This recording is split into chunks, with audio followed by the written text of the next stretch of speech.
Hi friends, আমার চ্যানেলে আপনাদের সবাইকে ওয়েলকাম। আমার আজকের রেসিপি আলুর চপ। এটা একটা জিভে জল আনা রেসিপি।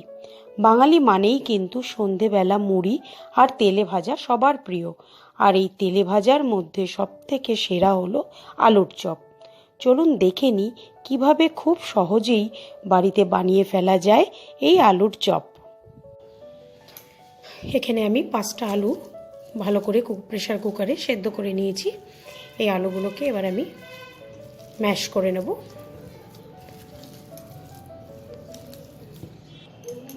আলুগুলোকে খুব ভালো করে আমার চটকানো হয়ে গেছে। খেয়াল রাখতে হবে যেন একটুও আলুতে লামস না থাকে।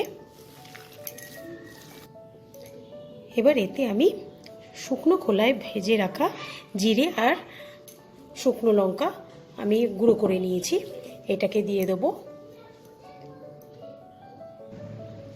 আর 2 চামচের মতো আমি আদা রসুন আর কাঁচা লঙ্কার পেস্ট দেব। এতে আমি এবার পরিমাণ মতো নুন দেব।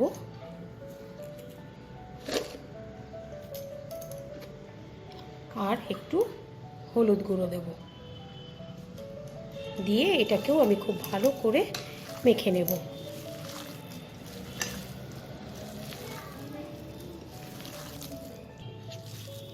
আলুটা আমার মাখা হয়ে গেছে।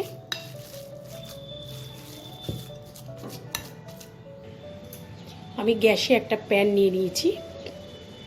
এবার এতে আমি 1 টিস্পুনের মতো সর্ষের তেল খুব ভালো করে গরম করে নেব। সর্ষের তেলটা আমার গরম হয়ে গেছে। এবার এই তেলে আমি এই আলু মাখাটাকে দিয়ে দেবো।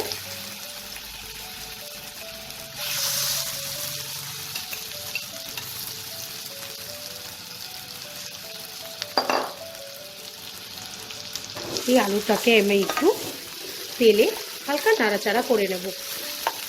এতে আরও আলুর চপের টেস্টটা বেশি ভালো হয়। এটাকে আমি 3-4 মিনিটের মতো নাড়াচাড়া করে নেব।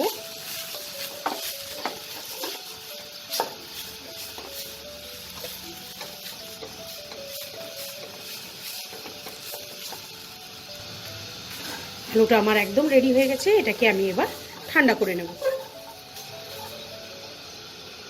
আলুর পুরটা আমার পুরোপুরি ঠান্ডা হয়ে গেছে। এবার আমি একটা প্লেট নিয়েছি। প্লেটে আমি কিছুটা বেসন একটু ছড়িয়ে নেব।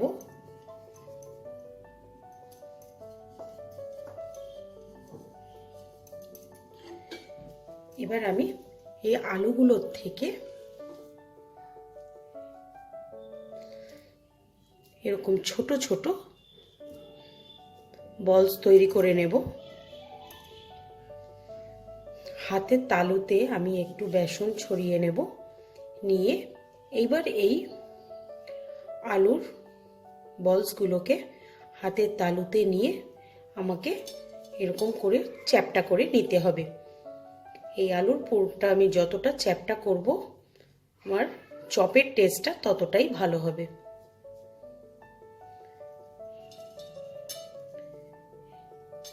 এরকমভাবে চ্যাপ্টা করে আমি এই প্লেটে ছড়িয়ে রাখবো। এরকমভাবে আমি সবগুলো বলস তৈরি করে নেব। হাতের তালুতে নিয়ে প্রেসার দিয়ে দিয়ে আমি চপগুলোকে গড়ে নেব। এইভাবে আমি সবগুলো চপকে গড়ে নিয়েছি। এবার আমি এগুলোকে ভাজার জন্য একটা ব্যাটার তৈরি করব। এখানে আমি কিছুটা বেসন নিয়েছি, 1/2 কাপের মতো আমি বেসন নিয়েছি। এতে আমি 1/4 টিস্পুনের মতো বেকিং সোডা দেব। আর পরিমাণ মতো নুন দেব। আর 1/4 টিস্পুনের মতো আমি হলুদ গুঁড়ো দেব। দিয়ে এটাকে খুব ভালো করে আমি মিশিয়ে নেব। নিয়ে অল্প অল্প জল দিয়ে আমি একটা স্মুথ ব্যাটার তৈরি করে নেব।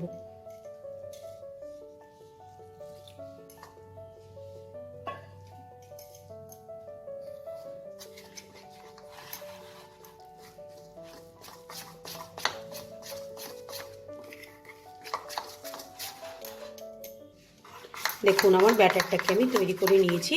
কনসিস্টেন্সিটা ঠিক এরকম হবে, পোরিং কনসিস্টেন্সি। আর এটাকে আমি অনেকক্ষণ ধরে এইভাবে ফেটিয়ে নেব। 10 মিনিটের মতো আমি এইভাবে এটাকে ফেটিয়ে নেব। এটাকে আমি এখন 10 মিনিট ঢেকে রেখে দেব, তারপর ভাজবো। চপটা ভাজার জন্য আমি এখানে কিছুটা সাদা তেল খুব ভালো করে গরম করে নিয়েছি। এবার আমি এই বেসনের বাটিটার মধ্যে হাতে একটা করে চপ নিয়ে এইভাবে আঙ্গুলের মধ্যে রেখে আমি চপটা ডুবিয়ে নেব। নিয়ে এক্সট্রা ব্যাটারটাকে আমি হাত দিয়ে এইভাবে কাচিয়ে নেব। নিয়ে একটা একটা করে আমি তেলে ছেড়ে দেবো।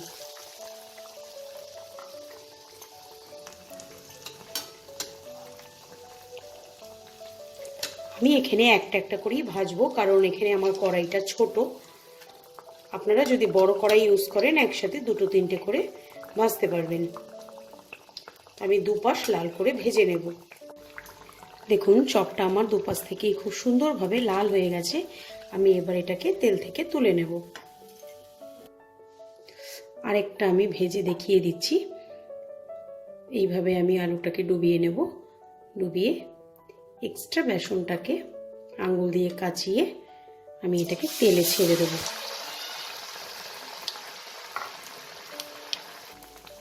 এটাকেও আমি লাল করে দুপাশ থেকে ভেজে নিয়ে তুলে নেব। এইভাবে আমি সবগুলো চপকে ভেজে নিয়ে ফিরে আসছি। তৈরি হয়ে গেল আমার গরম গরম আলুর চপ। আমার রেসিপিটা যদি আপনাদের ভালো লাগে লাইক করবেন, শেয়ার করবেন। আর যারা এখনও আমার চ্যানেলটাকে সাবস্ক্রাইব করেননি তাদের অনেক অনেক অনুরোধ, আপনারা আমার চ্যানেলটাকে সাবস্ক্রাইব করে আমার পাশে থাকবেন। আজকের মতো বিদায় জানাচ্ছি। আবার আসবো নতুন কোনো এক রেসিপি নিয়ে। বাই।